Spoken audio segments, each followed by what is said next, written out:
আমরা কথায় কথায় বলি হিন্দু ধর্মে ৩৩ কোটি দেবদেবী রয়েছে। প্রকৃতই কি ৩৩ কোটি দেবদেবী রয়েছে হিন্দু ধর্মে? আসল সত্যিটা জানব। হিন্দু ধর্মে ৩৩ কোটি দেবদেবীর উল্লেখ পাওয়া যায়, কিন্তু এই কোটি অর্থ আমরা যে ভেবে থাকি তা কিন্তু নয়। আমরা কোটি শব্দটিকে সংখ্যার নিরিখে বিচার করি, কিন্তু শাস্ত্রে যে ৩৩ কোটির উল্লেখ পাওয়া যায় তা কিন্তু সম্পূর্ণ পৃথক। শাস্ত্র মতে কোটি শব্দের অর্থ শ্রেণী বা প্রকার। বেদে যে ৩৩ কোটি দেবতার কথা বলা হয় তা ৩৩ প্রকারের উচ্চ কোটি সম্পন্ন, অর্থাৎ শ্রেষ্ঠ দেবদেবী। শাস্ত্রে ৩৩ দেবতার শ্রেণীর উল্লেখ পাওয়া যায়।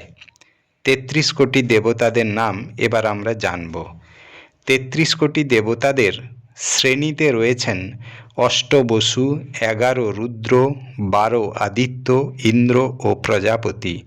কেউ কেউ আবার ইন্দ্র ও প্রজাপতির স্থানে ২ অশ্বিনী কুমারকে গণ্য করেন। বসু অর্থাৎ আমাদের যে আত্মা স্থায়ী করেন ও তাদের যেখানে বাস।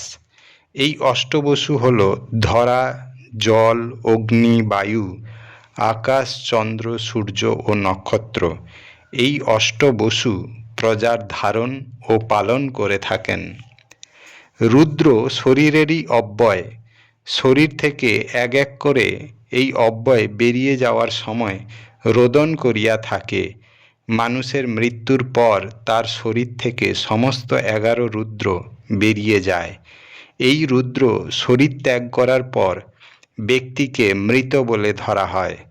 শরীর থেকে নির্গত হওয়া এই ১১ রুদ্র হল প্রাণ, অপান, বাণ, সমান, উদান, নাগ, কূর্ম, কিরকল, দেবদত্ত ও ধনঞ্জয়।